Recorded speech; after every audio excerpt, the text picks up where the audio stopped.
Okay, part two. I want to keep going with what I said before. Um, a lot of these French fur trappers start learning how to speak the native language. It just makes more practical sense. I mean, they're with them all the time. I'm not sure it was intentional, but they just start picking the language and they realize we're going to make more money if we start living like them. And they start eating like them, dressing like them, speaking their language. It just becomes practical. And in some ways, it's not like these guys. After a while, they don't yearn to go back to Paris or France. They actually think, well, we're going to live and die here. A lot of times they started marrying Native American women. There are these women in the Native American tribes who are called hunter women, basically, and they weren't exactly monogamous in the European Christian sense, but I mean they sort of like this was something that happened in the Native American world. They were like serially monogamous. They would have a male women would have a male partner for a set period of time until they decide not to. Then they'd have another partner. It seemed almost effortless. It wasn't a big deal, but these Native Americans women started cohabitating, marrying, if you will, not in any Catholic Christian sense, but they started having regular sexual pairings with these French fur trappers, and it just seemed to happen naturally. I mean, it wasn't for. I mean, maybe it was done for economic benefit, or it just happened as naturally happens, and then they start having biracial kids. That's half French, half Native American. It's peculiar. I mean, I don't think there's anything wrong with that, but it's just not what you expect necessarily. And so the question is this, though: who is converting who? Are the French Catholics religiously and theologically converting the Native Americans to become French Catholic? Or are the Native Americans converting these French people to be Native Americans? Well, both actually. Both seem to be happening simultaneously. There seems to be this hybrid kind of culture that's been developing in the middle in the Great Lakes region, in the middle of America, and it makes perfect sense. And it seems to be of benefit to both to make things happen. The Native Americans get something out of it, and the French get something out of it. So there's cultural conversion, but then there's literal religious conversion. The French Catholics, given their numbers, which were few, were actually hard to say, but somewhat successful in converting Indians to Catholicism, French Catholicism. There were a wave of deliberate missionaries, but the most successful ones were actually the Jesuits. The Jesuits were an order of monks, and they were really smart. They had like 12 years of training, theologically very well trained, intellectually rigorous. One of their training series was languages. They were extraordinarily good at languages. So when the French Jesuit missionaries came to the Great Lakes region explicitly for two purposes: convert the Native Americans and minister to the French people who were living there, to make sure they don't go native, if you will. They took great pains to learn the Native American language. Also, because of their monastic training, they were kind of sadists, I mean, they're good at taking punishment. They're good at suffering.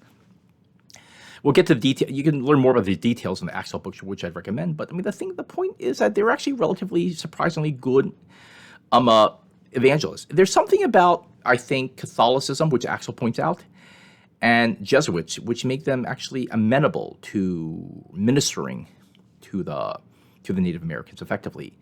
And part of it was medieval Catholicism had developed at a time when people were largely illiterate. And so the way you understand Catholicism is often through rituals, smells, bells, incense, kneeling, standing, rosary beads, repeating words in Latin over and over again. Pictures, stained glass windows, or little triptychs, pictures that you hold in your hand. The Eucharist, water baptism. I'm not saying at all that Catholicism is a dummy religion or anti-religious. I like a lot of Catholicism, but you understand it makes perfect sense. So Catholicism and its rituals had evolved in a time when people were living pretty subsistence lifestyles, and they were barely holding on. And again, they're largely illiterate. The Native Americans are living what you might call a marginal subsistence lifestyle. They're not settled, as we talked about already, and they don't have a written language. So Catholicism seemed to be geared inadvertently towards being amenable to this Native American, to a religion that's suitable for Native Americans, ritualistic, pictorial, It didn't require to be settled. Also, there was something somewhat heroic about them. The Indians respected people who could be tough, endure, and suffer. So at first, they may have mocked these Jesuits for trying to like follow them around in their life. The Jesuits were willing to live there for decades, their entire life, and die with the Native Americans. And I think what the Native Americans begrudgingly gave Jesuits was their respect. Saying these guys are tough. They're willing to suffer. They're willing to put up with pain and endure the life that we give them. And so, actually, who is converting who now? Clearly, the Native Americans are actually kind of converting the French, and yet the French, through the Jesuits, are actually somewhat successful in converting the Native Americans.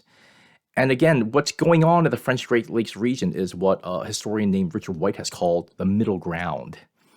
It is a place of, temporarily, for about a century, of harmony, of negotiation, of peace, in which one side is not trying to crush and dominate the other, but they're both trying to get advantage from one another. And in a very self-interested way, the only way they can both get what they want, Native Americans and French, is through a certain kind of a cooperation. When both sides agree, for us to get something, we're to give something, and no one benefits from crushing the other. Meaning, if the French want to like freaking annihilate and genocide the Native Americans, what good is that? You're not getting any beaver repelled. If the Native Americans, even if they could, with technology, which they didn't, even if they could just like annihilate and just blow the French off the continent and make them never come back, what good is that, right? I mean, they actually do like the stuff that the French are giving them through the cooperative trade. So they both have to begrudgingly, even willingly, respect one another. In many cases, they're actually marrying one another. They're producing quite literal hybrid children, racially hybrid. And they seem to be okay with this for a while. What do they both have in common? They hate the English. Interestingly enough, they again, you have Native Americans in the Great Lakes region, French hating the English Protestants. And these two ally with one another against their common enemy. And their enemy is English people and their Native American allies. Okay, so I would like to leave it there for now. I don't want to overwhelm you with these online lectures, but I think that's something I want you to think about.